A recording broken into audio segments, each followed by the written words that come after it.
Ong si đava ma pui bung o po ko po len po po salen sat pa ibung o gi a thang na pum na mag asigi jai pha thoi ra ba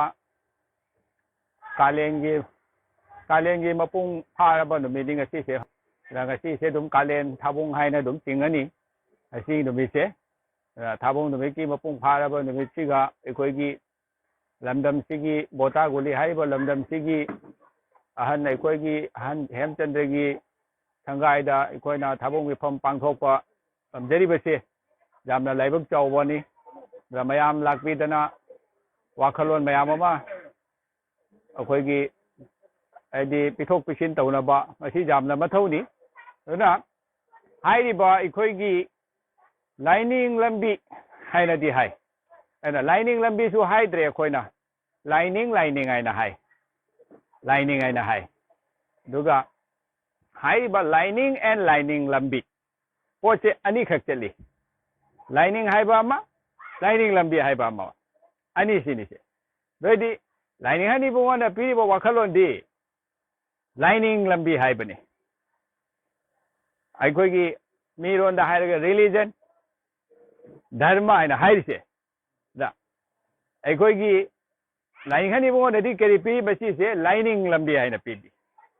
ꯂꯥꯏꯅꯤꯡ ꯂꯝꯕꯤ ꯍꯥꯏꯅ ꯍꯥꯏꯌꯦꯕ ꯑꯗꯨꯗꯤ ꯍꯥꯏꯔꯤꯕ ꯂꯥꯏꯅꯤꯡ ꯂꯝꯕꯤꯁꯦ ꯃꯁꯤ ꯀꯔꯤ ꯍꯥꯏꯔꯤꯅꯣ ꯑꯗ ꯑꯩꯈꯣꯏꯒꯤ ꯂꯥꯏꯅꯤꯡ ꯂꯝꯕꯤꯁꯦ ꯃꯃꯤꯡ ꯀꯔꯤꯅꯣ ꯂꯥꯏꯅꯤꯡ ꯍꯅꯤꯕꯨꯡꯉꯣꯟꯅ ꯑꯩꯈꯣꯏꯗ ꯍꯥꯏꯕꯤꯔꯝꯕꯁꯤꯗꯤ ꯑꯩꯈꯣꯏꯁꯤꯗꯤ ꯑꯄꯣꯛꯄ ꯂꯥꯏꯅꯤꯡ ꯂꯝꯕꯤ ꯍꯥꯏꯅ ꯊꯣꯟꯕꯤꯔꯝꯃꯤ ꯑꯩꯈꯣꯏꯒꯤ ꯂꯥꯏꯅꯤꯡ ꯂꯝꯕꯤꯁꯦ ꯀꯔꯤꯅꯣ ꯑꯄꯣꯛꯄ ꯂꯥꯏꯅꯤꯡ ꯂꯝꯕꯤ ꯍꯥꯏꯅ ꯊꯣꯟꯕꯤꯔꯝꯃꯤ ꯑꯗꯨꯒ ꯉꯁꯥꯏꯒꯤ ꯑꯁꯤꯒꯤ ꯂꯥꯏꯅꯤꯡ ꯂꯝꯕꯤꯁꯤꯕꯨ ꯉꯥꯛ ꯁꯦꯟꯅ ꯆꯠꯆꯔꯤꯕ ꯃꯔꯨꯞꯁꯦ ꯀꯅꯥꯅꯣ ꯍꯥꯏꯕꯗ ꯑꯄꯣꯛꯄ ꯃꯔꯨꯞ ꯍꯥꯏꯅ ꯊꯣꯟꯕꯤꯔꯝꯃꯤ ꯑꯁꯤꯅꯤ ꯍꯥꯏꯔꯤꯁꯦ ꯃꯁꯤꯗ ꯂꯩꯔꯤꯕ ꯋꯥꯈꯜꯂꯣꯟꯁꯦ ꯑꯗꯨꯏꯗꯤ ꯍꯥꯏꯔꯤꯕ ꯃꯔꯨꯞ ꯍꯥꯏꯔꯤꯕ ꯋꯥꯈꯜꯂꯣꯟꯁꯦ ꯀꯔꯤꯅꯣ ꯁꯤꯅꯤ ꯈ꯭ꯋꯥꯏꯗꯒꯤ ꯃꯔꯨ ꯑꯣꯏꯔꯤꯁꯦ ꯃꯌꯥꯝꯇꯪ ꯃꯣꯕꯥꯏꯜ ꯑꯣꯟ ꯂꯩꯔꯒꯁꯨ ꯃꯣꯕꯥꯏꯜ ꯑꯃꯨꯛꯇꯪ ꯁꯥꯏꯂꯦꯟꯗ ꯊꯝꯕꯤꯁꯦ ꯑꯃꯨꯛꯇꯪ ꯍꯥꯏꯗꯤ ꯈꯤꯇꯪ ꯃꯔꯨꯑꯣꯏꯕ ꯇꯣꯄꯤꯛ ꯈꯔ ꯑꯗꯨꯝ ꯅꯩꯅꯁꯦꯕꯅꯦ ꯀꯔꯤ ꯍꯥꯏꯔꯤꯅꯣ ꯑꯩꯁꯦ ꯑꯗꯨꯅ ꯂꯥꯏꯅꯤꯡ ꯍꯅꯤꯕꯨꯡꯉꯣꯟꯅ ꯑꯩꯈꯣꯏꯗ ꯇꯥꯛꯄꯤꯕꯁꯦ ꯂꯥꯏꯅꯤꯡ ꯂꯝꯕꯤꯁꯦ ꯀꯔꯝꯕ ꯃꯑꯣꯡꯗ ꯆꯈꯠꯀꯅꯤ ꯀꯔꯝꯕ ꯃꯑꯣꯡꯗ ꯅꯤꯡꯒꯅꯤ ꯁꯤꯅꯤ ꯑꯗꯨꯅ ꯑꯩꯈꯣꯏꯅ ꯍꯧꯖꯤꯛ ꯇꯧꯔꯤꯕꯁꯤꯗꯤ ꯑꯌꯥꯝꯕꯒꯤ ꯋꯥꯈꯜꯗ ꯑꯩꯈꯣꯏ ꯑꯩꯗꯤ ꯏꯆꯝ ꯆꯝꯕ ꯏꯟ ꯖꯦꯅꯔꯦꯜ ꯄꯤꯄꯜꯅ ꯀꯔꯤ ꯈꯜꯂꯤ ꯂꯥꯏꯅꯤꯡ ꯂꯝꯕꯤ ꯍꯥꯏꯔꯤꯁꯤ ꯂꯥꯏꯅꯤꯡ ꯍꯥꯏꯔꯒꯗꯤ ꯑꯩꯈꯣꯏ ꯍꯥꯏꯗꯤ ꯖꯁ ꯈꯨꯔꯝꯕꯁꯦ ꯃꯁꯤ ꯂꯥꯏꯅꯤꯡꯅꯦꯅ ꯈꯜꯂꯦꯕ ꯑꯩ ꯉꯁꯥꯏꯒꯤ ꯁꯤꯝꯕꯣꯂꯤꯛ ꯇꯧꯔꯒ ꯁꯤꯝꯕꯣꯂꯤꯀꯦꯜꯁꯤꯒ ꯑꯩꯅ ꯍꯥꯏꯗꯤ ꯊꯥꯖꯔꯒ ꯈꯨꯔꯝꯖꯕꯁꯦ ꯃꯁꯤ ꯂꯥꯏꯅꯤꯡꯅꯦꯅ ꯈꯜꯂꯦꯕ ꯑꯗ ꯑꯍꯟ ꯖꯥꯊꯪꯗ ꯀꯔꯤ ꯍꯥꯏꯔꯤ ꯅꯥꯟꯈ꯭ꯔꯕ ꯂꯝꯕꯤꯁꯦ ꯆꯠꯄꯩꯗꯃꯛꯇ ꯆꯩꯁꯨ ꯑꯃ ꯌꯥꯎꯔꯒꯗꯤ ꯅꯨꯡꯉꯥꯏꯅ ꯆꯠꯄ ꯌꯥꯏ ꯑꯗ ꯅꯥꯟꯈ꯭ꯔꯕ ꯂꯝꯕꯤꯁꯦ ꯑꯗꯨꯝ ꯆꯠꯈꯤꯗꯅ ꯑꯩꯅ ꯄꯟꯊꯨꯡꯗꯣ ꯌꯧꯈ꯭ꯔꯒꯗꯤ ꯆꯩꯁꯨꯒꯤꯁꯨ ꯃꯊꯧ ꯇꯥꯗꯦ ꯁꯤꯅꯤꯗ ꯉꯁꯥꯏꯒꯤ ꯑꯩꯅ ꯃꯊꯧ ꯇꯥꯔꯝꯃꯤꯕ ꯑꯅꯥꯟꯕ ꯂꯝꯕꯤꯗꯣ ꯉꯥꯛꯂꯧ ꯑꯣꯏꯅ ꯑꯩꯅ ꯆꯠꯂꯤꯕ ꯆꯩꯁꯨꯗꯣ ꯃꯗꯨꯗꯣ ꯃꯐꯝ ꯌꯧꯈ꯭ꯔꯒꯗꯤ ꯀꯔꯤ ꯃꯊꯧ ꯇꯥꯗ꯭ꯔꯦ ꯁꯤꯅꯤ ꯃꯁꯤꯅꯤꯁꯦ ꯀꯌꯥ ꯂꯣꯏꯔꯤꯕ ꯋꯥꯈꯜꯂꯣꯟ ꯑꯁꯤꯗ ꯆꯦꯜꯂꯤꯕ ꯐꯤꯂꯣꯁꯣꯐꯤꯁꯦ ꯑꯗꯨꯗꯤ ꯃꯐꯝꯗꯣ ꯍꯦꯛ ꯌꯧꯈꯤꯕꯗ ꯑꯗꯨꯒꯤ ꯃꯐꯝꯗꯣ ꯏꯄꯨꯔꯣꯏꯒꯤ ꯃꯐꯝꯗꯣ ꯍꯦꯛ ꯌꯧꯈꯤꯕ ꯃꯇꯝꯗꯗꯤ ꯀꯔꯤ ꯃꯊꯧ ꯇꯥꯗ꯭ꯔꯦꯕ ꯅꯥ ꯁꯤꯝꯕꯣꯜ ꯃꯊꯧ ꯇꯥꯕ꯭ꯔꯥ ꯅꯥ ꯀꯔꯤ ꯃꯊꯧ ꯇꯥꯏ ꯀꯔꯤ ꯃꯊꯧ ꯇꯥꯗꯦꯕ ꯁꯤ ꯍꯥꯏꯔꯤꯕ ꯋꯥꯈꯜꯂꯣꯟ ꯁꯤꯅꯤ ꯑꯗꯨꯅ ꯂꯥꯏꯅꯤꯡ ꯑꯩꯈꯣꯏꯗ ꯀꯔꯤ ꯄꯤꯔꯤ ꯂꯥꯏꯅꯤꯡ ꯂꯝꯕꯤꯁꯦ ꯑꯃꯅ ꯖꯨꯃꯥꯂꯣꯟꯗ ꯆꯠꯊꯔꯒ ꯂꯥꯏꯅꯤꯡ ꯂꯝꯕꯤ ꯑꯃꯅꯤ ꯑꯃꯅ ꯖꯨꯃꯥꯂꯣꯟꯒꯤ ꯋꯥꯡꯃꯗ ꯀꯥꯈꯠꯂꯒ ꯊꯥꯏꯟꯒꯤ ꯆꯦꯞꯇꯔꯗ ꯆꯠꯂꯒ ꯉꯁꯥꯏꯒꯤ ꯊꯥꯍꯤꯕꯨ ꯆꯨꯞꯆꯗꯅ ꯖꯨꯃꯥꯂꯣꯟꯁꯦ ꯊꯥꯗꯅ ꯖꯨꯃꯥꯂꯣꯟ ꯌꯥꯎꯗꯅ ꯆꯠꯈꯠꯄ ꯂꯥꯏꯅꯤꯡ ꯂꯝꯕꯤ ꯑꯃꯅꯤ ꯃꯁꯤꯅꯤ ꯍꯥꯏꯔꯤꯁꯦ ꯑꯗꯨꯏꯗꯤ ꯀꯔꯝꯕ ꯂꯥꯏꯅꯤꯡꯅ ꯈ꯭ꯋꯥꯏꯗꯒꯤ ꯍꯦꯜꯂꯤ ꯍꯥꯏꯁꯤꯀꯣ ꯖꯨꯃꯥꯂꯣꯟꯗ ꯂꯩꯅ ꯆꯠꯄ ꯉꯝꯕ ꯂꯥꯏꯅꯤꯡꯁꯤꯕꯨ ꯈ꯭ꯋꯥꯏꯗꯒꯤ ꯑꯊꯣꯏꯕ ꯂꯥꯏꯅꯤꯡꯅꯤ ꯍꯥꯏꯔꯤ ꯑꯗ ꯀꯔꯤꯅ ꯑꯩꯅ ꯊꯥꯏꯟꯒꯤ ꯃꯇꯥꯡꯗ ꯆꯠꯈꯠꯈ꯭ꯔꯒꯁꯨ ꯉꯁꯥꯏꯒꯤ ꯑꯩꯈꯣꯏꯒꯤ ꯆꯥꯗꯥ ꯅꯧꯗꯥ ꯁꯟꯕꯒꯤ ꯋꯥꯈꯜꯂꯣꯟꯗꯣ ꯅꯣꯡꯏꯟꯒꯤ ꯆꯦꯞꯇꯔꯗꯣ ꯌꯥꯎꯗ꯭ꯔꯒꯗꯤ ꯑꯩ ꯃꯄꯨꯅ ꯁꯦꯝꯕꯤꯔꯤꯁꯤꯗꯤ ꯑꯩꯈꯣꯏ ꯃꯌꯥꯝ ꯁꯦꯝꯕꯤꯔꯤꯁꯦ ꯑꯩꯈꯣꯏ ꯃꯅꯥꯏ ꯁꯦꯝꯕꯤꯔꯤꯁꯦ ꯃꯁꯤꯒꯤꯗꯃꯛꯇꯅꯦꯕ ꯇꯥꯏꯕꯪ ꯀꯨꯝꯍꯩꯅꯦꯕ ꯁꯤ ꯁꯦꯝꯕꯤꯔꯤꯁꯤ ꯃꯄꯨ ꯃꯥꯅ ꯑꯗꯣ ꯊꯥꯏꯟꯒꯤ ꯆꯦꯞꯇꯔꯗ ꯂꯣꯏꯅ ꯆꯠꯈꯠꯈ꯭ꯔꯒꯗꯤ ꯃꯗꯨꯒꯤ ꯀꯨꯝꯍꯩꯗꯣ ꯑꯣꯏꯒꯗ꯭ꯔꯥ ꯁꯤꯅꯤꯗ ꯑꯋꯥ ꯅꯨꯡꯉꯥꯏ ꯑꯩꯈꯣꯏꯅ ꯉꯁꯤ ꯉꯥꯡꯅꯔꯤꯕ ꯅꯣꯛꯅꯔꯤꯕ ꯄꯨꯝꯅꯃꯛꯁꯦ ꯐꯣꯡꯗꯣꯛꯅꯔꯤꯕ ꯄꯨꯝꯅꯃꯛꯁꯦ ꯃꯁꯤꯅꯤ ꯁꯤꯒꯗ ꯄꯤꯔꯤꯕ ꯑꯥꯏꯗꯤꯌꯣꯂꯣꯖꯤ ꯃꯌꯥꯝꯁꯦ ꯑꯗꯨꯅ ꯍꯥꯏꯔꯤꯕ ꯑꯩꯈꯣꯏꯒꯤ ꯂꯥꯏꯅꯤꯡ ꯍꯥꯏꯔꯤꯁꯦ ꯀꯔꯤꯅꯣ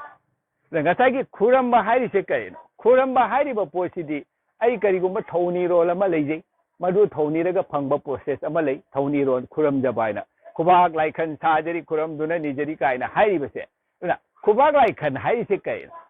ꯑꯁꯤ ꯈꯨꯕꯥꯛ ꯂꯥꯏꯈꯟꯅꯤꯅꯦ ꯂꯥꯏꯈꯟ ꯍꯥꯏꯁꯦ ꯀꯅꯥꯗ ꯈꯜꯂꯤꯅꯣ ꯃꯄꯨ ꯃꯥꯒ ꯑꯩꯒꯗꯤ ꯃꯄꯨ ꯃꯥꯁꯦ ꯅꯪ ꯃꯥꯡꯗ ꯂꯩꯕꯤꯌꯣ ꯑꯩ ꯊꯧꯒꯜꯂꯣꯟ ꯇꯧꯔꯤꯅꯦꯕ ꯈꯨꯕꯥꯛ ꯂꯥꯏꯈꯟ ꯁꯥꯔꯦ ꯈꯜꯂꯤꯅꯦꯕ ꯃꯉꯣꯟꯗ ꯑꯩ ꯊꯧꯒꯜꯂꯣꯟ ꯇꯧꯔꯤꯅꯦꯕ ꯀꯅꯥꯒꯨꯝꯕ ꯑꯍꯟ ꯑꯃ ꯎꯃꯨꯟꯅꯕꯗ ꯑꯩꯈꯣꯏꯅ ꯂꯝꯕꯤꯗ ꯈꯪꯗꯦ ꯀꯩꯗ ꯈꯪꯗꯦ ꯈꯨꯕꯥꯛ ꯂꯥꯏꯈꯟ ꯁꯥꯔꯒ ꯑꯩꯈꯣꯏꯒꯤꯗꯤ ꯁꯤ ꯆꯠꯅꯕꯤꯅꯤ ꯃꯄꯨꯁꯦ ꯃꯥꯡꯗ ꯂꯩꯔꯤꯃꯤ ꯑꯩꯅ ꯑꯗꯨ ꯂꯩꯔꯤꯃꯤ ꯁꯤꯅꯤ ꯁꯤ ꯍꯥꯏꯔꯤꯁꯦ ꯈꯨꯕꯥꯛ ꯂꯥꯏꯈꯟ ꯍꯥꯏꯅ ꯍꯥꯏꯔꯤꯁꯦ ꯈꯨꯂꯨꯝꯗꯨꯅ ꯅꯤꯖꯔꯤ ꯈꯨꯔꯝꯕ ꯍꯥꯏꯁꯤꯅ ꯈꯨꯂꯨꯝꯕ ꯍꯥꯏꯔꯤ ꯊꯧꯒꯜꯂꯣꯟꯗꯤꯁꯦ ꯈꯣꯡ ꯈꯨꯗꯩꯁꯦ ꯑꯩꯈꯣꯏꯅ ꯑꯃꯥꯡꯕꯅ ꯍꯥꯏꯅ ꯈꯟꯅꯩꯗꯅ ꯈꯨꯂꯨꯝꯗꯅ ꯈꯨꯕꯥꯛ ꯂꯥꯏꯈꯟ ꯁꯥꯖꯔꯤ ꯈꯨꯔꯨꯝꯗꯨꯅ ꯅꯤꯖꯔꯤ ꯍꯥꯏꯔꯤꯅꯦꯕ ꯁꯤ ꯃꯌꯥꯝꯁꯦ ꯃꯁꯤꯒꯤ ꯃꯅꯨꯡꯗ ꯆꯦꯜꯂꯤꯕ ꯐꯤꯂꯣꯁꯣꯐꯤ ꯁꯤꯁꯤꯡꯁꯤꯗꯤ ꯀꯔꯤ ꯍꯥꯏꯔꯤꯅꯣ ꯍꯥꯏꯁꯦ ꯑꯗꯨꯅꯤ ꯑꯗꯨꯅ ꯑꯩꯈꯣꯏꯅ ꯂꯥꯏꯅꯤꯡ ꯍꯥꯏꯔꯤꯕ ꯄꯣꯠꯁꯦ ꯀꯔꯤꯅꯣ ꯅꯤꯡꯕ ꯍꯥꯏꯔꯤꯁꯦ ꯀꯔꯤꯅꯣ ꯅꯤꯡꯕ ꯍꯥꯏꯔꯤꯁꯦ ꯈꯨꯔꯝꯃꯤꯁꯦ ꯅꯤꯡꯉꯤꯔꯥ ꯅꯠꯇ꯭ꯔꯒ ꯀꯔꯤ ꯇꯧꯔꯤꯅꯣ ꯑꯩꯈꯣꯏꯅ ꯈꯨꯔꯝꯃꯤꯁꯦ ꯑꯗ ꯅꯤꯡꯕꯁꯨ ꯌꯥꯎꯔꯤꯃꯤ ꯑꯗꯨꯒꯗꯤ ꯑꯗꯨꯝ ꯑꯣꯏꯔꯒꯁꯨ ꯍꯥꯏꯗꯤ ꯅꯤꯡꯕ ꯍꯥꯏꯔꯤꯁꯦ ꯀꯔꯤꯅꯣ ꯁꯤꯗꯤ ꯈ꯭ꯋꯥꯏꯗꯒꯤ ꯃꯅꯨꯡ ꯍꯟꯖꯤꯟꯅ ꯆꯪꯗꯣꯔꯤꯁꯦ ꯅꯤꯡꯕ ꯍꯥꯏꯔꯤꯁꯦ ꯃꯆꯥꯗꯣ ꯃꯃꯥ ꯌꯥꯝ ꯅꯤꯡꯕꯅꯤ ꯃꯄꯥ ꯌꯥꯝ ꯅꯤꯡꯕꯅꯤ ꯀꯔꯤ ꯍꯥꯏꯔꯤꯅꯣ ꯅꯤꯡꯕ ꯍꯥꯏꯅ ꯍꯥꯏꯔꯤꯁꯦ ꯍꯥꯏꯗꯤ ꯁꯣꯏꯗꯅꯕ ꯋꯥꯠꯇꯅꯕ ꯄꯥꯗꯅꯕ ꯑꯋꯥꯕ ꯑꯄꯥ ꯂꯩꯇꯅꯕ ꯉꯥꯛ ꯁꯦꯜꯂꯤꯕ ꯅꯤꯡꯕ ꯑꯃ ꯆꯪꯉꯦꯕ ꯁꯤꯒꯗ ꯀꯅꯥꯒꯨꯝꯕ ꯏꯁꯝ ꯁꯝꯅ ꯍꯥꯏꯔꯒ ꯁꯥ ꯑꯃꯗꯁꯨ ꯄꯥꯟꯗꯝꯁꯦꯕ ꯌꯨꯝꯗ ꯂꯩꯔꯤꯕ ꯑꯩꯈꯣꯏꯅ ꯍꯧꯖꯤꯛ ꯍꯧꯖꯤꯛ ꯅꯨꯡꯁꯤꯅ ꯇꯧꯔꯤꯕ ꯍꯨꯏꯁꯦ ꯃꯁꯤꯁꯨ ꯃꯥꯅ ꯀꯔꯤ ꯍꯥꯏꯅꯤ ꯃꯄꯨ ꯌꯥꯝ ꯅꯤꯡꯕꯅꯤ ꯍꯥꯏꯕꯅꯦꯕ ꯅꯤꯡꯉꯤ ꯅꯠꯇ꯭ꯔꯥ ꯃꯄꯨꯁꯦ ꯑꯇꯣꯞꯄꯅ ꯍꯥꯏꯗꯤ ꯑꯦꯇꯥꯛ ꯇꯧꯔꯁꯨ ꯃꯥꯅ ꯉꯥꯛꯊꯣꯛꯀꯅꯦꯕ ꯉꯝꯒꯅꯦꯕ ꯁꯤꯅꯤ ꯅꯤꯡꯕ ꯍꯥꯏꯔꯤꯁꯦ ꯑꯗꯨꯏꯗꯤ ꯅꯤꯡꯕ ꯍꯥꯏꯔꯤꯁꯦ ꯀꯗꯥꯏ ꯐꯥꯎꯅ ꯑꯩꯈꯣꯏꯅ ꯐꯤꯂꯣꯁꯣꯐꯤꯗ ꯆꯪꯉꯤꯁꯦ ꯁꯤꯅꯦꯕ ꯃꯄꯨꯁꯦ ꯑꯗꯨꯏꯗꯤ ꯑꯩꯅ ꯃꯄꯨꯁꯦ ꯀꯌꯥꯝ ꯅꯤꯡꯒꯦ ꯁꯤꯅꯦꯕ ꯈ꯭ꯋꯥꯏꯗꯒꯤ ꯂꯨꯔꯤꯁꯦ ꯃꯄꯨꯁꯦ ꯀꯌꯥꯝ ꯅꯤꯡꯒꯦ ꯁꯤꯅꯦꯕ ꯅꯤꯡꯕ ꯍꯥꯏꯅ ꯍꯥꯏꯔꯤꯁꯦ ꯑꯗꯨꯅ ꯃꯄꯨꯁꯦ ꯋꯥꯔꯧꯈ꯭ꯔꯅꯤ ꯑꯩꯅ ꯑꯂꯥꯟꯕ ꯇꯧꯔꯗꯤ ꯃꯄꯨ ꯋꯥꯔꯧꯈ꯭ꯔꯅꯤ ꯍꯥꯏꯕꯒꯤ ꯃꯗꯨꯒꯤ ꯀꯟꯁꯦꯞꯇꯣ ꯑꯩꯉꯣꯟꯗ ꯂꯩꯔꯕ ꯁꯤꯅꯦꯕ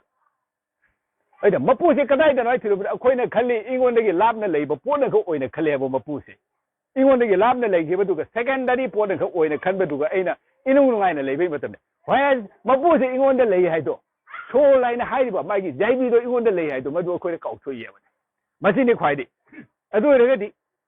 ꯅꯤꯡꯕ ꯍꯥꯏꯔꯤꯁꯦ ꯀꯔꯤꯅꯣ ꯑꯗꯨꯅ ꯃꯄꯥꯟꯗꯁꯨ ꯂꯩ ꯑꯩꯉꯣꯟꯗꯁꯨ ꯂꯩ ꯃꯄꯨ ꯑꯣꯏꯅ ꯍꯥꯏꯔꯤꯁꯦ ꯃꯌꯥꯝ ꯋꯥꯈꯜ ꯇꯥꯕꯤꯕ꯭ꯔꯥ ꯍꯥꯏꯔꯤꯁꯦ ꯍꯥꯏꯔꯤꯕ ꯇꯦꯡꯕꯥꯟꯕꯁꯦ ꯁꯛ ꯎꯗꯕ ꯃꯍꯥꯛꯁꯦ ꯑꯩꯉꯣꯟꯗꯁꯨ ꯂꯩ ꯃꯄꯥꯟ ꯊꯣꯡꯗꯁꯨ ꯂꯩ ꯁꯤꯟꯅ ꯊꯨꯡꯅ ꯂꯩꯕꯅꯤ ꯀꯥꯏꯅ ꯍꯥꯏꯔꯤꯁꯦ ꯑꯣꯝꯅꯤꯄꯣꯇꯦꯟꯅꯤ ꯑꯣꯝꯅꯤꯄ꯭ꯔꯦꯖꯦꯟꯠꯅꯤ ꯃꯥꯗꯤ ꯃꯐꯝ ꯈꯨꯗꯤꯡꯃꯛꯇ ꯁꯤꯟꯅ ꯊꯨꯡꯅ ꯂꯩꯔꯤꯅꯤ ꯍꯥꯏꯔꯤꯁꯦ ꯑꯗꯨꯅ ꯍꯥꯏꯔꯤꯕ ꯑꯩꯈꯣꯏꯁꯦ ꯀꯌꯥ ꯌꯥꯝꯅ ꯅꯤꯡꯉꯤꯅꯣ ꯁꯤꯅꯤ ꯑꯗꯨ ꯑꯣꯏꯔꯒꯗꯤ ꯂꯥꯏꯅꯤꯡꯅ ꯀꯔꯤ ꯍꯥꯏꯔꯤ ꯂꯥꯏꯅꯤꯡ ꯂꯝꯕꯤ ꯍꯥꯏꯔꯤꯁꯤꯗꯤ ꯄꯨꯛꯅꯤꯡ ꯋꯥꯔꯛꯆꯗꯅ ꯑꯍꯟ ꯖꯥꯊꯛꯇ ꯀꯔꯤ ꯍꯥꯏꯔꯤ ꯄꯨꯛꯅꯤꯡ ꯋꯥꯔꯛꯆꯗꯅ ꯅꯥꯗ ꯌꯦꯛꯇꯅ ꯄꯨꯟꯁꯤ ꯇꯣꯂꯣꯏ ꯌꯥꯏꯐꯅ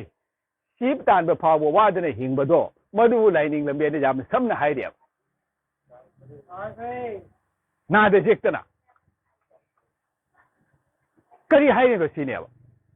ꯍꯥꯏꯗꯤ ꯄꯨꯛꯅꯤꯡ ꯋꯥꯔꯛꯆꯗꯅ ꯍꯥꯏꯔꯤꯁꯤ ꯀꯔꯤ ꯍꯥꯏꯅꯣ ꯑꯩꯈꯣꯏꯅꯗꯤ ꯍꯥꯏꯔꯨꯕ ꯃꯇꯝꯗꯗꯤ ꯏꯆꯝ ꯆꯝ ꯃꯥꯜꯂꯦ ꯈꯜꯂꯦꯕ ꯍꯥꯏ ꯌꯥꯝ ꯂꯥꯏ ꯍꯥꯏꯔꯤꯕꯁꯤ ꯀꯔꯤ ꯍꯥꯏꯅꯣ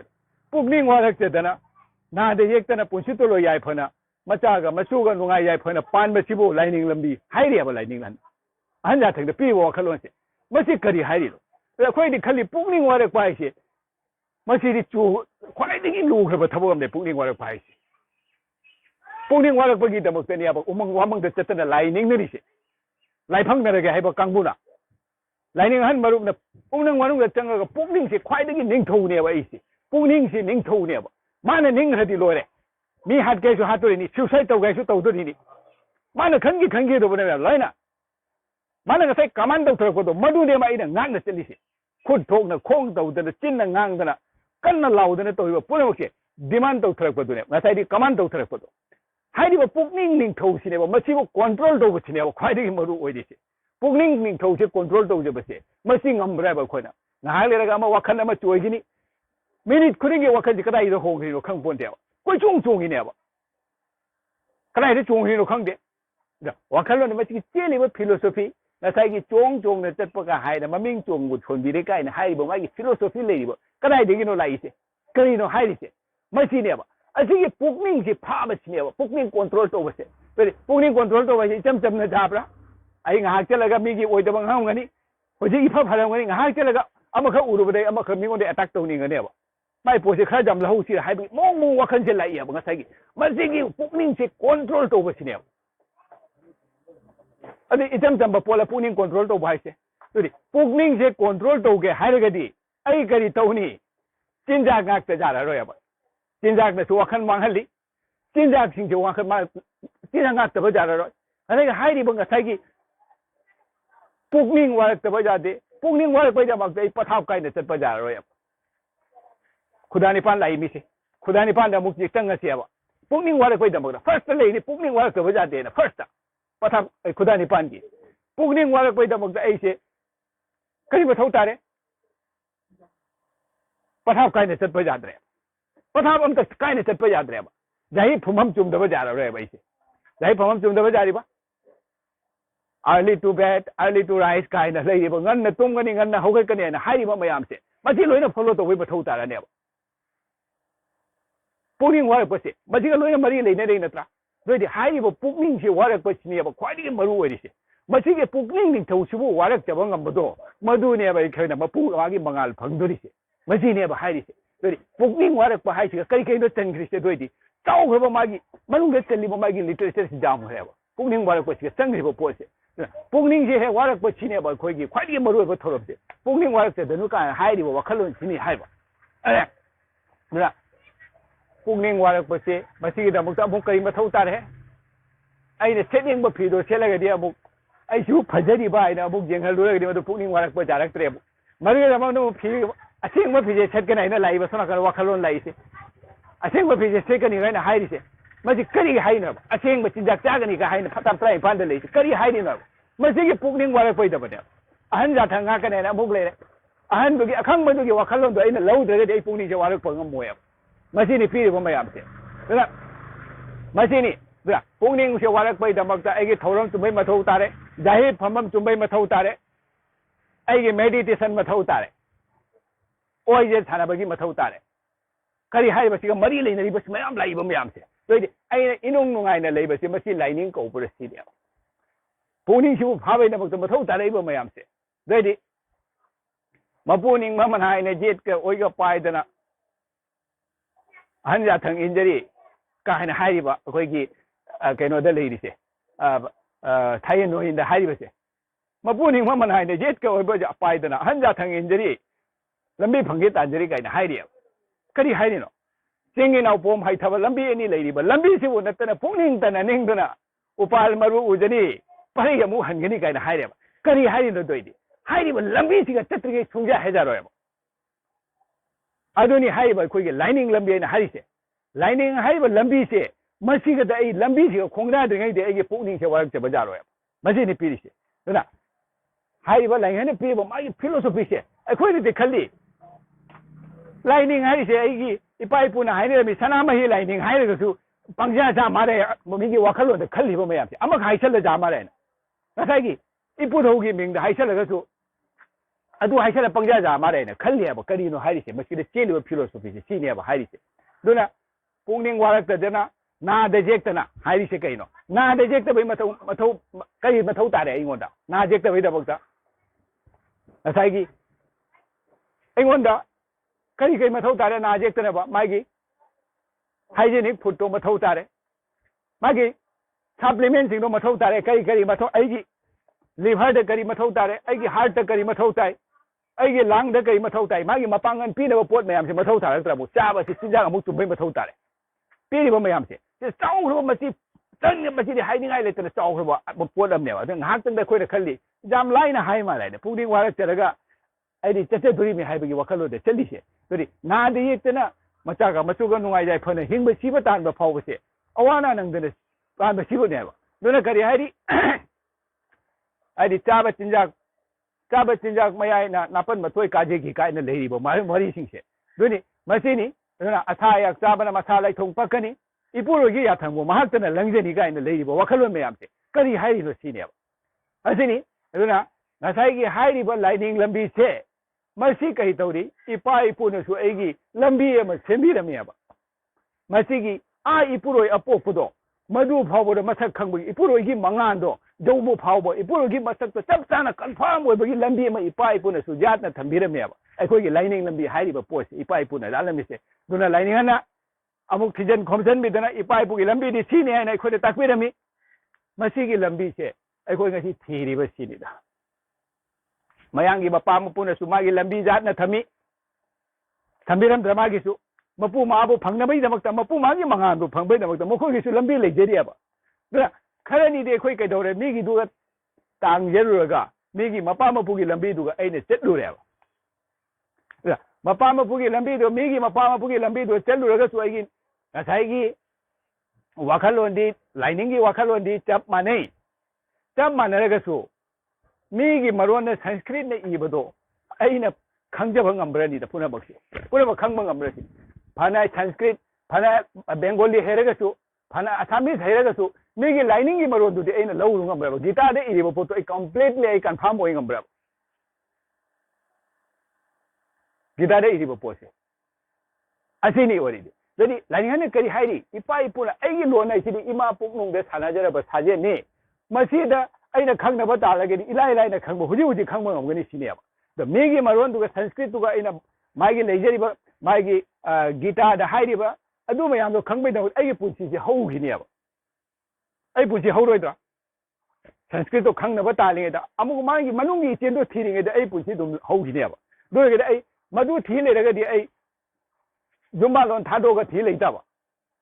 jumba lon thado tra ai thi ne leita ba do da cham jung je daga kana gom na phang ko su ja ya ala puna mang de phang bang amaro ya da ai gi sa gi ron na tau je daga di ilai da phang bang ngani sini ngasi khoi wari sanai si mete ro ni haira mi nungai na tare ma si ne ba hairi se aduna ngasai gi lai ni na mu kari hairi mi gi hingon dagi helak pa hairuk to ai gi lai da kal ga lai da lo ro he ba leite da hairi ya ai gi hingon de hauri ba kaino dugi pambi dugi mahi du su aina mayang na lai raga magi lai da kat laga su mayang lai na kedo de sau ro ba sau ga da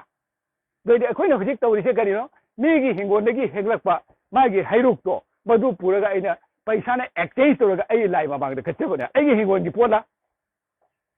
paisa na exchange to ro me hairi no ngai be wan ne ba pola me exchange to ro maga magi mamal lama pina maga ina pura katte ri ne ba tawudi magi hingon gi po ne ba ina katli se Masih ada sel ideologi si jeng apa. Jadi aigi hingon gi poto lega di aina puni no aina kalau itu masih aigi hingon dah hujau kena. Nah, ngasai gi kau tahu di sekali no. Hindu lining do lau selalu mina. Megi hingon gi poto na aigi pot ada ina kat na lei raya. Wakalon se. Lainnya na pilih bese. Dona hai di bagi tadu ga lei di ba Ramayan, Srimad Bhagavatam lei di ba puna waktu fajawa lai phangna bagi wari na tadi. Adu lega sungai si phawoda. Ai koi mitei na Gaura lining chalaga su lai phang ne ya ba singa si phau da hai nga ma ba sini da ai ko di parroting ni ngasai gi ai di tena wana mi gi maron lo lang ha nu amani ga lo laga nu ai jab tena wana mi gi maron amani ga nga ga ai khange hai re ne lei ri ne madu ne di ja ga da dona hai kari hai ri mi gi na ding mi gi ni ai gi lining ai gi ne na hai ri ya masini dona kana le su hulan ma thau ta de ma na lei ba ma gi ma pu ma pu gi thamok to ma na ngak che ba ni Mongonda tathiru baisu mathau ta de aigi heli haijade migi phate haijade kaina hairi ba pot bayar se masini aba lining na pi ba wakhalon se adana ai koi nasai gi migi lining du ko na tongjer he masi aigi oi mare na khalli ba aigi oi mare khalli ba na kari hari nasai gi hari khagok na mulaga hari khagok bel se hari khagok na mulaga uche ki kanari se kari do lining na kyam bhajane pi ba wakhalon no masi da pi ba magi Pau dong si bune, pandam toro mise. Hai khagong na mula ga uche ki kari kana ni hai dia.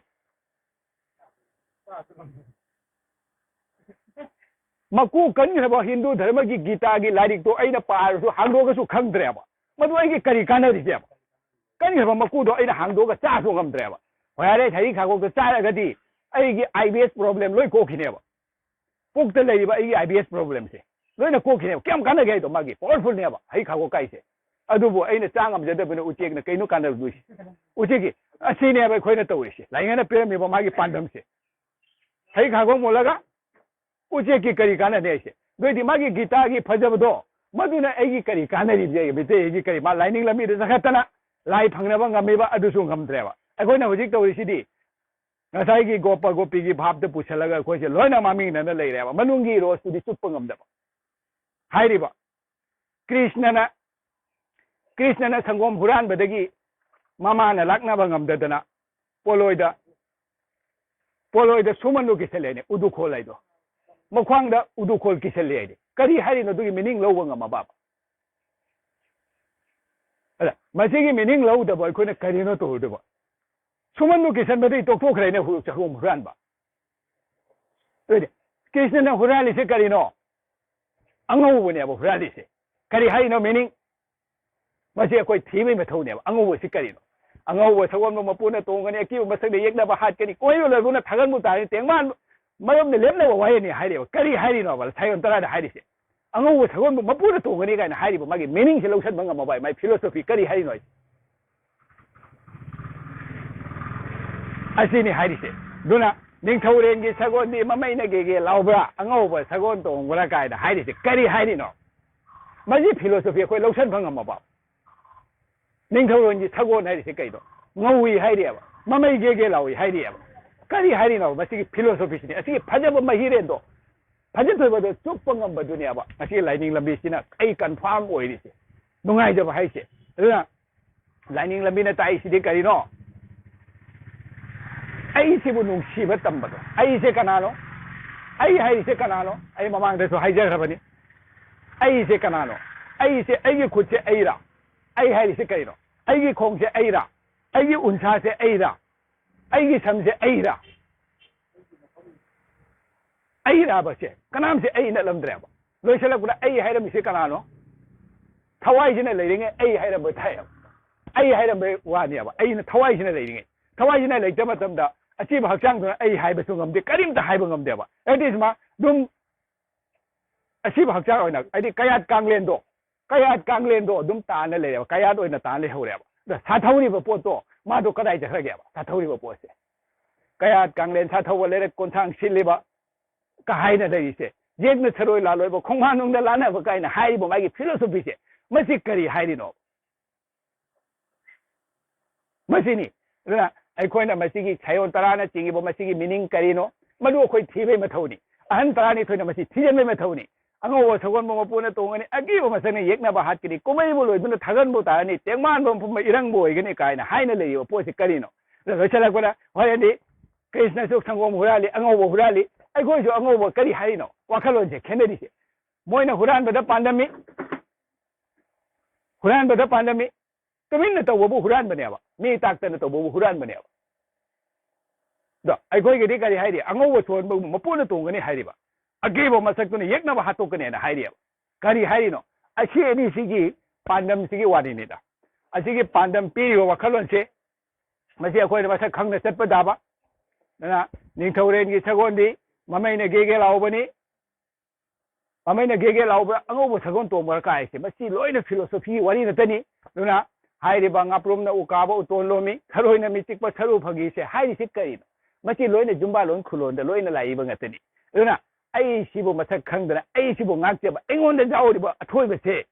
ꯁꯣꯜꯗꯣ ꯉꯁꯥꯏꯒꯤ soul ꯍꯥꯏꯔꯤꯕ ꯑꯊꯣꯏꯕꯁꯦ ꯃꯁꯤꯕꯨ ꯅꯨꯡꯁꯤꯖꯕ ꯅꯤꯡꯖꯕꯗꯨꯕꯨꯅꯦꯕ ꯈ꯭ꯋꯥꯏꯗꯒꯤ ꯃꯔꯨ ꯑꯣꯏꯔꯤꯁꯤ ꯃꯄꯥꯟ ꯊꯣꯡꯒꯤ ꯑꯣꯏꯅ ꯅꯤꯡꯉꯨꯔꯒ ꯑꯩ ꯊꯧ ꯁꯥꯔꯔꯣꯏꯕ ꯍꯧꯖꯤꯛ ꯇꯧꯔꯤꯁꯦ ꯑꯩꯈꯣꯏꯅ ꯃꯄꯥꯟ ꯊꯣꯡꯒꯤ ꯑꯣꯏꯅ ꯅꯤꯡꯕꯗꯨꯒ ꯍꯌꯦꯡ ꯁꯤꯔꯒ ꯃꯄꯨ ꯅꯥꯛꯇ ꯇꯤꯜꯂꯨꯒꯅꯤ ꯍꯥꯏꯕꯒꯤ ꯑꯩꯈꯣꯏꯅ ꯄꯣꯠꯂꯒ ꯈꯜꯂꯤꯑꯕ ꯍꯧꯖꯤꯛꯁꯨ ꯂꯩ ꯍꯥꯏꯁꯤ ꯃꯁꯤꯗꯤ ꯈꯟꯕ ꯉꯝꯗꯕ ꯍꯥꯏꯇꯥꯔꯦ ꯑꯩꯉꯣꯟꯗ ꯂꯩꯔꯤꯕ ꯊꯋꯥꯏꯁꯦ ꯃꯁꯤ ꯅꯤꯡꯖꯕꯁꯤꯅꯦꯕ ꯈ꯭ꯋꯥꯏꯗꯒꯤ ꯃꯔꯨ ꯑꯣꯏꯔꯤꯁꯦ ꯃꯁꯤꯕꯨ ꯅꯤꯡꯕꯁꯤꯅꯤ ꯂꯥꯏꯅꯤꯡ ꯍꯥꯏꯅ ꯍꯥꯏꯔꯤꯁꯦ ꯃꯁꯤ ꯊꯋꯥꯏꯁꯦ ꯃꯥꯅꯦꯕ ꯃꯥꯅ ꯑꯩꯉꯣꯟꯗ ꯊꯧꯅ ꯆꯠꯂꯦ ꯑꯩꯅ ꯉꯥꯡꯉꯤꯁꯦ ꯀꯅꯥꯅ ꯍꯥꯏꯔꯤꯕꯅꯤ ꯀꯅꯥꯅ ꯄꯥꯡꯒꯜ ꯄꯤꯔꯤꯅꯣ ꯉꯥꯡꯕꯒꯤ ꯄꯥꯡꯒꯜ ꯄꯤꯔꯤꯁꯦ ꯊꯋꯥꯏꯁꯤꯅ ꯄꯤꯔꯛꯏꯅꯦ ꯃꯥꯅ ꯂꯩꯔꯤꯉꯩꯗ ꯑꯩꯉꯣꯟꯗ ꯉꯥꯡꯍꯟꯒꯅꯤ ꯆꯠꯍꯟꯒꯅꯤ ꯁꯨꯍꯟꯒꯅꯤ ꯅꯣꯝꯒꯅꯤ ꯀꯜꯍꯟꯒꯅꯤ ꯄꯨꯝꯅꯃꯛꯁꯦ ꯂꯣꯏꯅ ꯇꯧꯔꯤꯅꯦꯕ ꯃꯁꯤꯕꯨ ꯑꯩꯈꯣꯏꯅ ꯉꯁꯥꯏꯒꯤ ꯅꯥꯔ ꯃꯇꯝꯗꯇ ꯑꯩꯈꯣꯏꯅ ꯀꯔꯤ ꯇꯧꯔꯤ ꯍꯛꯆꯥꯡ ꯅꯨꯡꯉꯥꯏꯔꯛꯇꯕ ꯃꯇꯝꯗ ꯃꯄꯨꯁꯤꯗ ꯁꯣꯜꯂꯦꯕ ꯑꯗ ꯅꯥꯗ꯭ꯔꯤꯉꯩ ꯃꯇꯝꯗ ꯑꯩꯅ ꯁꯣꯜꯍꯧꯔꯒꯗꯤ ꯑꯩ ꯅꯥꯗ ꯌꯦꯛꯇꯔꯥ ꯑꯩ ꯆꯍꯤ 60 ꯐꯥꯎꯕ ꯑꯩ ꯅꯥꯗꯦ ꯑꯣꯏꯍꯦ ꯍꯥꯏꯅ ꯍꯥꯏꯕ ꯉꯝꯕ꯭ꯔꯥ ꯍꯥꯏꯕ ꯉꯁꯤ ꯀꯔꯤꯒꯤ ꯉꯝꯗ꯭ꯔꯤꯅꯣ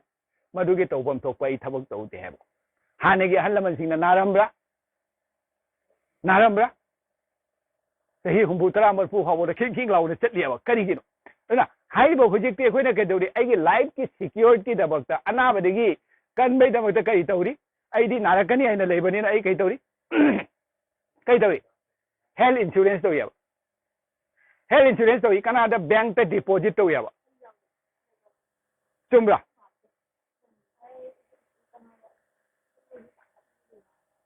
ꯑꯩꯒꯤ ꯂꯥꯏꯐꯁꯦ ꯋꯥꯔꯤ ꯍꯦꯞꯅ ꯑꯩ ꯂꯣꯏꯁꯤꯟꯖꯒꯦ ꯂꯥꯏꯐꯁꯦ ꯁꯤꯀ꯭ꯌꯣꯔ ꯑꯣꯏꯕꯩꯗꯃꯛꯇ ꯑꯩꯒꯤ ꯍꯌꯦꯡ ꯅꯥꯔꯒ ꯀꯟꯕꯩꯗꯃꯛꯇ ꯑꯩꯅ ꯄꯩꯁꯥ ꯈꯔ ꯀꯅꯥꯗ ꯗꯤꯄꯣꯖꯤꯠ ꯇꯧꯔꯤꯕ ꯕꯦꯡꯛꯇ ꯗꯤꯄꯣꯖꯤꯠ ꯇꯧꯔꯦꯕ ꯑꯗꯨꯒꯤ ꯄꯩꯁꯥꯗꯨꯅ ꯑꯩ ꯂꯥꯌꯦꯡꯅꯕꯅꯤ ꯍꯥꯏꯔꯦꯕ ꯍꯧꯖꯤꯛ ꯑꯩꯒꯤ ꯊꯋꯥꯏꯁꯤꯕꯨ ꯅꯨꯡꯁꯤꯖꯔꯒꯗꯤ ꯑꯩꯅ ꯀꯔꯤꯅꯣ ꯗꯤꯄꯣꯖꯤꯠ ꯇꯧꯗꯣꯔꯤꯁꯦ ꯃꯄꯨꯒꯤ ꯃꯐꯝꯗ ꯍꯛꯆꯥꯡ ꯉꯥꯛ ꯁꯦꯟꯕꯁꯦ ꯃꯁꯤ ꯑꯩꯅ ꯃꯄꯨꯗ ꯗꯤꯄꯣꯖꯤꯠ ꯇꯧꯔꯤꯅꯦꯕ ꯄ꯭ꯔꯤꯖꯥꯕ ꯇꯧꯅ ꯊꯝꯕꯁꯦ ꯑꯊꯣꯏꯕ ꯃꯍꯤꯔꯦꯟꯁꯤꯕꯨ ꯉꯥꯛꯆꯕꯁꯤꯕꯨꯅꯦ ꯍꯥꯏꯕ ꯉꯁꯥꯏꯒꯤ ꯂꯥꯏꯅꯤꯡ ꯂꯝꯕꯤꯅ ꯄꯤꯔꯤꯕꯁꯦ ꯃꯁꯤꯕꯨ ꯉꯥꯛꯏꯉꯩꯗꯤ ꯃꯩꯔꯥ ꯃꯉꯥꯜ ꯐꯗꯅ ꯄꯨꯝꯅꯃꯛꯁꯦ ꯃꯥꯅ ꯂꯣꯏꯅ ꯉꯥꯛꯊꯣꯛꯀꯅꯤ ꯁꯤꯅꯦꯕ ꯍꯥꯏꯔꯤꯁꯦ ꯑꯊꯣꯏꯕ ꯄꯣꯠꯁꯤꯕꯨ ꯑꯩꯅ ꯉꯥꯛꯅ ꯊꯝꯃꯒꯗꯤ ꯃꯁꯤꯅꯤ ꯄꯤꯔꯤꯁꯦ ꯑꯩꯉꯣꯟꯗ ꯀꯔꯤꯒꯤ ꯑꯅꯥꯕ ꯂꯥꯛꯇꯣꯔꯤꯅꯣ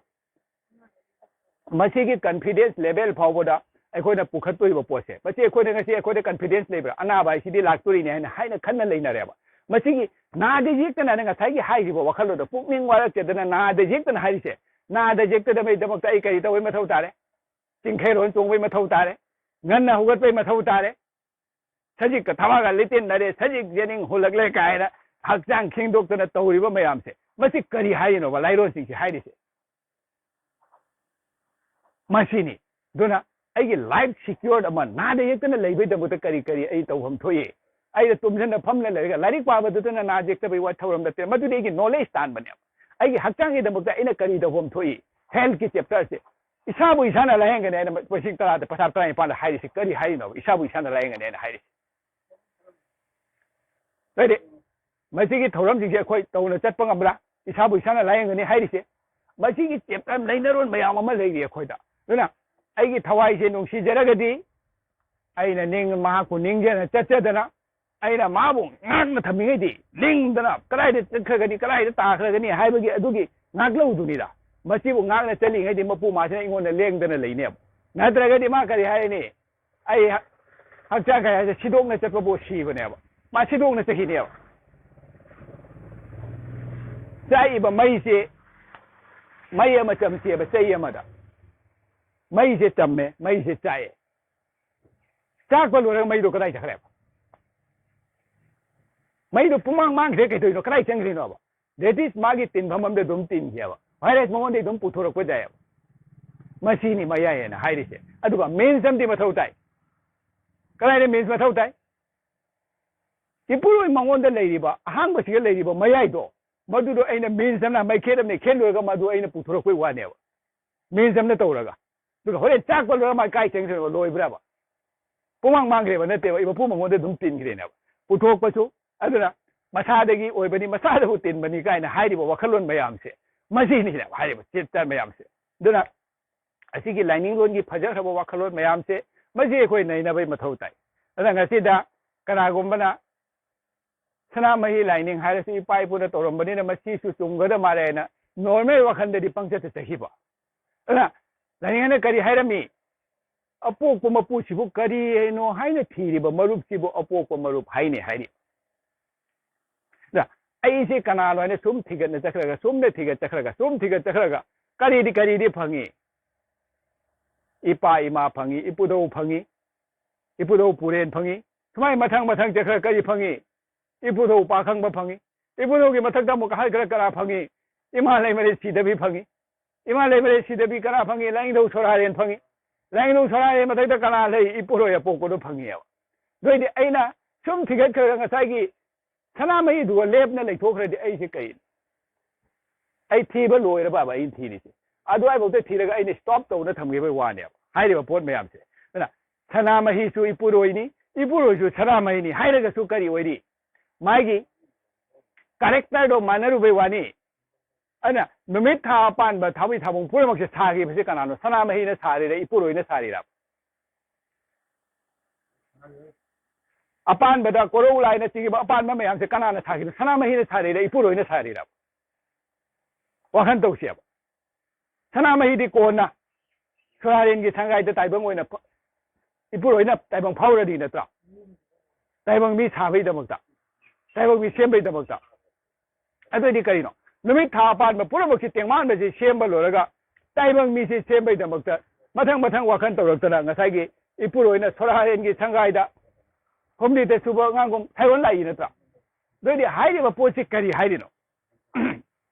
लाइंदौ सरामहि एंड इपुरोइ अपोकवा अदा ngसाइगी अनिसिगी मागी कैरेक्टर नि मानबा हाइतारे अनिसिगी कैरेक्टर से दौनेंग बता दौबनी चनिंग बता चटपनी गायना हाइना लेरिबा हाइरि लाइंदौ सरामहिगी मागी अखोइगी लाइरोंद करी हाइरि नोंखोंग कोइबा अंगम तरंग हिरेन होलिबा इपाक तक पुरेनबा इथई हन मरेंगबा दौनिंग बता दौबनी चनिंग बता चटपनी गायना हाइना लेरिबा पोसे करी हाइरिनो अदा ताजाइगी तोपना लेबा तोंगानबा तिनना लेबा अतिनबा ताइबंग नुंगदा लेबनी थवाई हाइना कोबदी कायना लेरिबा पोसे करी हाइरिनो मसी मयामसे अदा अखोइगी लाइंदौ सरामहि से मसीदी करिनो साइवन ओइना लाकपने इपुरोइना ताइबंग पानबा मरमगी ताइबंग सरबतंबकी कायना हाइरिसे थाइवन तबो ओइबनी ताइबंग ओइना फावबनी कायना हाइरिबा वाखलोन मयामसे करी हाइरिनो अदा ताइबंग हक्चंग कयासे मसी सिसु अइगी पिखरबा टेंगमान ममनेन हाइरिबा लाइनिंग लंबीना हाइरिबा वाखलोनसे सुक चावरबा टेंगमान बसे मसीदी इनफाइनाइट नि मसीगे थीरुगा इना वाखन तौरसु लांबा फंगद्रेबा अदुको फाइनाइट फॉर्म द पुसलगा अइसे टेंगमान बमनेन हाइरिबा मसीगी वाखलोन लेरिबा मयामसे मसीनी अदुना उजाउरोन खोंनांगी मथा फन्न चाउरिए मरु पिसक मनुंग खोंनांग मोंग लेरिए टेंगमान के मोंग हक्कांग द तिलिए कोनुंग अमो ओदुना पिकने सुना पालिए काइना लेरिबा वाखलोन मयामसे करी हाइरिनो ने बसीसे अदुना नसागी करी हाइरि अमुको मु लाइरोन अमदा वाखलोन से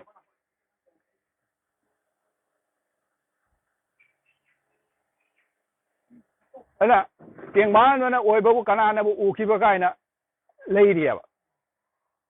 मसीगी वारी वाखलोन मयामसे खोइ थिजनबा म चंगे अदुना ngasi एग्जाम थांजरोगे ngasi मतम से थेंगु थेंगिला मारे को अदुना हाइरिबा खोइगी लाइनिंग लंबी हाइरिसे लाइनिंग हन पीरिबा लाइनिंग लंबी से अदुना